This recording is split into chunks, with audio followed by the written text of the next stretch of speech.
Welcome to You Had Me at Black. I'm Martina Abraham Zalunga. Check out this newest story, Leaving the Kingdom. It comes from Joy, who had to make a difficult decision between living the life her mother wanted for her or living life for herself. I want you to breathe all this in, breathe all this in.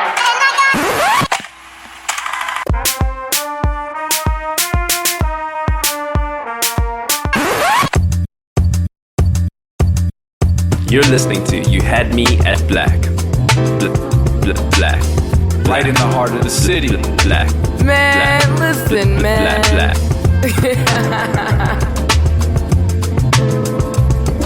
This is You Had Me at Black, and we live, baby. So, about 10 years ago, I lost my mother. Now, before everyone goes, oh no, and clutches their pearls, my mom is alive and well. She's thriving somewhere on the south side of Chicago, probably with a 6-piece from Harold's. So she's good. But nonetheless, I lost her. Depending on who you ask, people will give you a different opinion, but I can only tell you my perspective. I was born into like a dual existence, if you will. It was a loving, dysfunctional as fuck dual existence.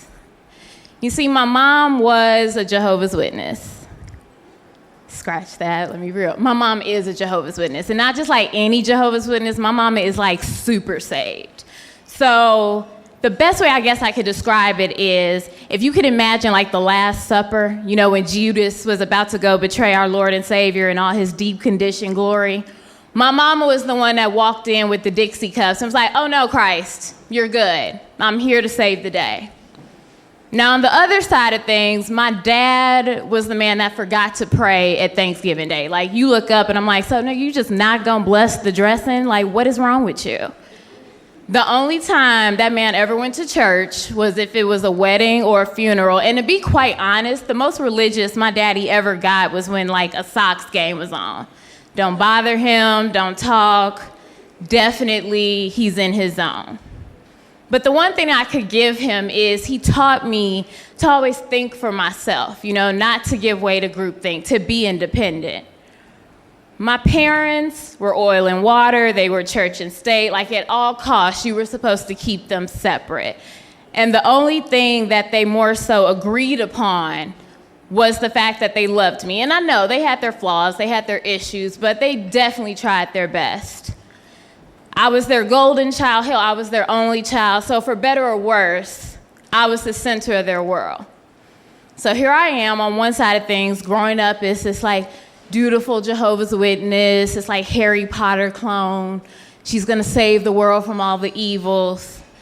And in actuality, I felt anything but that. I remember being that kid probably interrupting y'all Saturday morning cartoons going, do you all wonder about a time when death will be no more? So probably half of y'all in here lied to me when y'all was like, my mama said to tell y'all we not home. I'm like, but sis, I can see you. Like, okay, like she's here. At the end of the day though, when I looked at my situation, I knew at 12 that I didn't want to be a witness. 12, while everybody else is like battling Pokemon and, you know, Batman Beyond and all this other shit, I was going through like my first round of insanity. And I remember the situation that caused it too. My raggedy ass classmates was like, Joy, you should go with this boy. Remember how we were like, we go together. I go with him. But the problem with him was that he was lame as fuck. Like, I really hope he grew up to be a great, powerful black king, but when I knew him, his pants would like flood, and not like lightly flood, like them bitches came to his knees. And I'm like, I don't think I can do this anymore. I really don't think it's gonna work out. Like at 12, talking about something I can't take it anymore. Can't take what? But I remember when I told him that, he looked at me, he was like, you know what? I'm gonna tell your mom and your dad. Like, I felt like Tristan Thompson. Like, you gonna what? Like, you gonna set me up like this? That's not cool. And the problem was, it wasn't just the fact that, oh, he was gonna tell my dad, because just because my dad wasn't a witness, he was still a parent. And the thing that I was afraid of most in the world was that he was gonna use that as a point to my mother. Like, see, our daughter doesn't wanna live this way, you need to switch it up. And then on the other side of things, I knew my mom was gonna be like, oh gosh, she's losing her soul. Let me pray over her for 45 hours, take her to the hall for a couple of days. And I'm just like, look, I didn't have time. I wanted in that moment to confess, but what could I do? Because I was what my mother was measuring her success against. She was like, oh, okay, well, you know, my daughter's doing all the right things. She's making all the right moves. Everyone wants to talk to her about Jesus. And my ass was a heathen. Like, I did a real good job of hiding it, but when I was with my friends, I was like, yeah, let's get it. Mike loving the Diz. We finna be at the Saka. Fuck it up. And when I was with my mom, like, I love Jehovah. He's amazing. Did you see his hair? Like, no, lies. And I think the best way to describe it with my mom would be, it's kind of like how everyone looks at Miss Tina. Like, what did you do to just make her so passionate about Christ? Like, what do I need to do to make her have that type of ambition? But on the flip side of things with my dad, he would ask me like the simplest little things, like, baby, do you want to go with me to, you know, your family's house for Thanksgiving, or do you want to go out for some barbecue with them for the 4th? And I would tell him no, not because I really didn't want to go or because I didn't really trust my auntie's potato salad. It was more so the fact that I felt trapped. I didn't know what I was supposed to do in that moment, because if I went with my dad, then I'd be hurting my mom. So it wound up being a thing of I would always tell him no. And the one thing that I still regret is the fact that I could still see him like sigh. And he was sad. But I couldn't do anything in that moment to take that away. And as I was growing up, I realized, I was like, look, this shit is for the birds. I love Jesus, but these rules are driving me fucking nuts. Like, I ain't got time for this. And so I knew that college, going to school, was gonna be my out. That was gonna be my escape plan. And so I was prepping myself and getting ready, but I just could not pull the trigger, to the point that even freshman year, my dumb ass commuted all the way back and forth. And if anyone remembers like Cat Williams, you know that joke he once made, like, no, nigga, with Chicago winters, you gotta get your coat from here for here. Like, I was freezing my ass off. So when sophomore year came, I was like, okay, we doing this. I'm moving on to the campus. It's not gonna be a problem. And I remember it was one of the few times I told my parents anything together. And I remember I told my parents, I was like, okay, I think it's best if I move on to the dorms. Like, I can't really focus on class. I remember like my daddy getting this slow smile on his face. And I remember the scowl that was on my mother's. And the pressure I felt coming off of her. Like, she made Precious's mama seem like somebody I'd go get a fill-in with. Like, it's cool. Like, we could just go get this gel set real quick. I spent that summer in perpetual hell. It was like explosive fights, like the type of shit you see on like Y'all's Fix My Life. I was like, well, I wish that show would have been out when I was a teenager. Where the fuck was she then? And I remember at some points feeling like I just was at my wit's end. I couldn't do this anymore. Because I know everyone bops to like Lemon. You know that part where Pharrell goes, the truth will set you free, but first it'll piss you off. That's true. The truth will set you free. And at points it will even upset you, but sometimes the heartbreak you feel from that, it will be enough to take you out. Because I had become a master at knowing what to say to please other people. I knew how to act when I was with my hall friends. I knew how to act when I was with my mom. I damn sure knew how to act when I was with my worldly friends and my friends who weren't necessarily witnesses. And that was another way when I was with my dad. But I had no fucking clue who Joy Colette Weathers was. And what made it even worse was the fact that silence, like, I could not stand silence, because that's when I had to confront the fact that I felt like a phony and like a fraud. So I'm sitting here getting ready for college, and the day comes for me finally to move on to campus. And my daddy, he was like an older guy, but he was like always real cool. So he was like kikiing with my friends. He was like talking shit. He was taking the boxes downstairs. And I'm not gonna lie, like a small part of me hoped that my mom would get her shit together, that she would step off the high horse and just be like, you know what? I don't understand it, but I'm going to support you. So much for fairy tales. My mom didn't help me pack not one box. She didn't help me fold not one t-shirt. And I remember, it's amazing what you remember. I'm 29, but this happened when I was 19. I remember when I was getting ready to leave, she cornered me, she looked at me in my face and she told me, if you do this, you're letting me know how you feel about your relationship with God.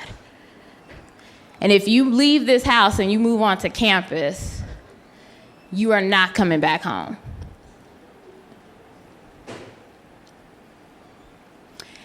And I remember standing there feeling worse than I had ever felt in my life.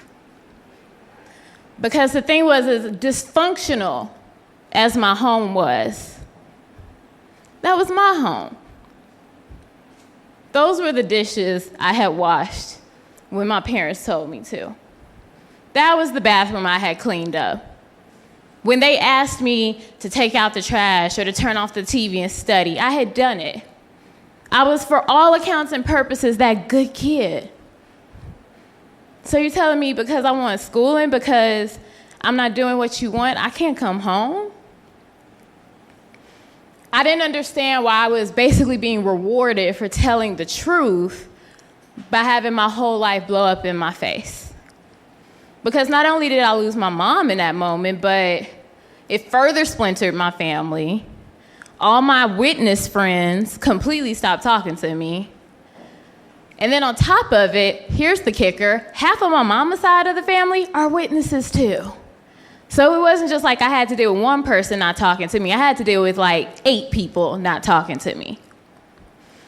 And I remember being so enraged and in so much pain that at one point I was just like, man, fuck this and fuck God. Because if this is what I get for telling my truth, for finally being honest with everybody, then I don't want to deal with this. So I'm moving on to campus, I'm shell-shocked, all my friends thought and bopping, I was doing it too. Y'all ain't hear that. But I'm grown, I pay my taxes. And I'm trying to ignore the fact that I just feel empty inside. And on top of everything else, my daddy is ecstatic. Like, I'm still trying to shield him from the fact that I'm like, I am swimming in hell. And he's thinking like, oh, my baby girl is finally just doing her thing. She's happy, she's in school, I'm so proud of her. But the tide began to turn, however, when one day my best friend, Novi, she was like, you know what? Boo, come go to church with me. And I was like, girl, what? Why? But the thing is, she had promised that we was gonna go to Joy's afterward. And that's like my favorite Chinese restaurant. So pretty much for orange chicken, Novi could have been like, bitch, we just going to hair real quick. And I'd be like, you know what? Let me tie up my hair. You know what humidity does to my leave out. I'm not even trying to deal with all that. So here we are in Black church. I grew up at Jehovah's Witness. Black church is not that. Jehovah's Witness is very like, oh, like it's calm, And Black church is an assault on your senses if you ain't never been to it. Like everybody had on them little white gloves, like crossing guards. Tambourines was playing. I thought Esmeralda from the, Hunchback of Notre Dame was gonna come out. People was fainting. I'm like, why is her wig in her hand? It was just a lot. And I remember looking at them, like, is it worth orange chicken for me to be in this? But I sat there because I was broke and hungry. And then something happened to me. I usually would detach. Like, whenever I felt like crying, I would just go to that place of completely ignoring my feelings. But crazy enough, the more I tried to do that, the harder it got. Like, the more I was like, you're not listening to what's going on. You're just going to ignore everything. And then I looked up, and I was bawling my eyes out. Remember when, like, Jocelyn told Steve, like, you ain't sending me back to the strip club? Like, I was bawling. Like, mascara, lashes gone, looking like a true mess. And I remember hearing in my head, though,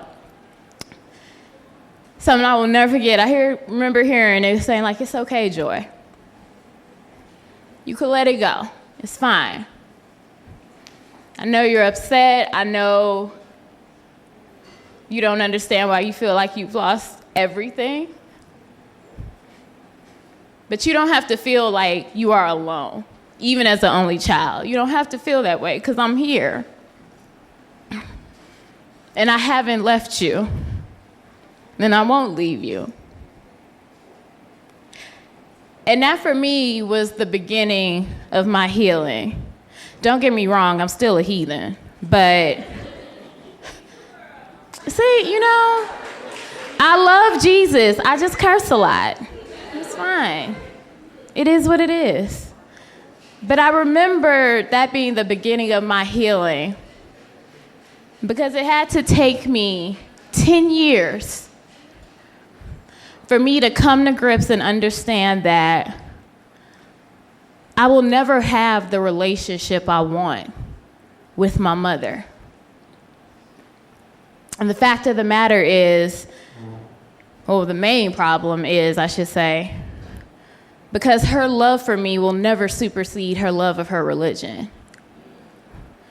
Because she can only love me through the parameters of now what she is now measuring her motherhood as, which is I gotta bring my daughter back. I gotta bring her back into the fold. I have to show her the error of her ways. So it doesn't matter what I do. It doesn't matter that I had Emmys at 23. It doesn't matter that I had international campaigns. It doesn't matter that I work for one of the top companies. I could literally find the cure to cancer and she'd be like, but are you going to the hall though? I'm forever going to be her quest.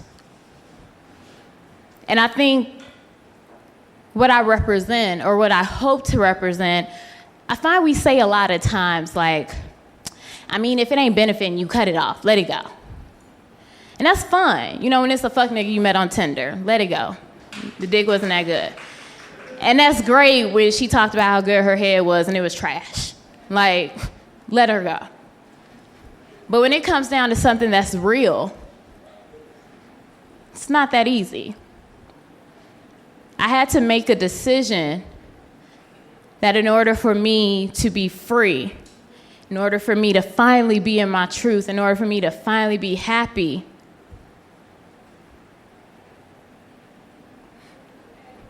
I had to let my mom go. And just because you're removed from the situation doesn't mean that you don't still feel the pain of it. And even though you're trying to be positive about it, doesn't mean that it doesn't still tear you up. Because my mom is pretty bomb, you know, but I spent the first half of my life living for other people and doing what other people wanted me to do just for the sake of making them feel comfortable with who I was. And all that got me was me being afraid of my voice, being afraid of my shadow, depressed as all hell. And when it got really bad, not even wanting to be here. The stakes are too high. I can't afford to lose myself ever again like that. And what I have now is the weight has been lifted. I no longer have the guilt of lying to everybody. I no longer have the pressure of trying to please either one of my parents and disappointing the other.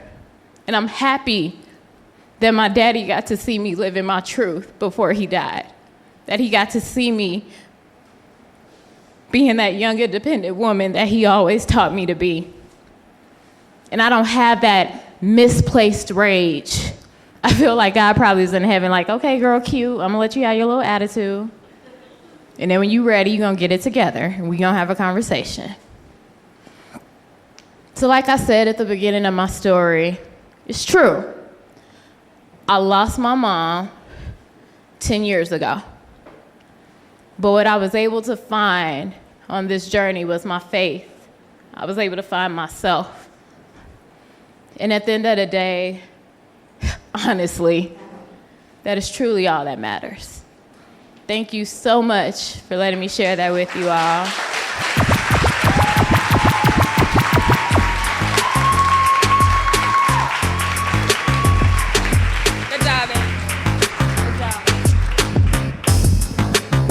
Make some noise for her one more time. That was awesome. It was an awesome story. I totally feel home that I told my grandmother that I was getting dreadlocks, and she was like, "That's ugly. No, I hate it." My grandmother is like very Christian, like Kojic, Church of God in Christ. So it's like straight Christian. She was like, "It's ugly. It's dirty. Them people worship the devil." But she couldn't disown me because then she had to get her own remote from off the table. So she just like, fuck it. She's like, fuck it. And she ain't got nobody else to buy link from, so she gotta fuck with me. Bitch, you get your link, I get my dress, motherfucker, okay? This is... And I want my $30. Fuck you, grandma. No, I'm just playing. I love my grandma. This episode was mixed and mastered by Miles Dotson. Purposely Awakened is our national media sponsor. Their publication launched in the summer of 2016 to bring awareness to issues affecting the Black community and to promote Black businesses, campaigns, and movements. They fulfill their mission and purpose with socially conscious images, apparel, and content that promotes positive change within the Black community.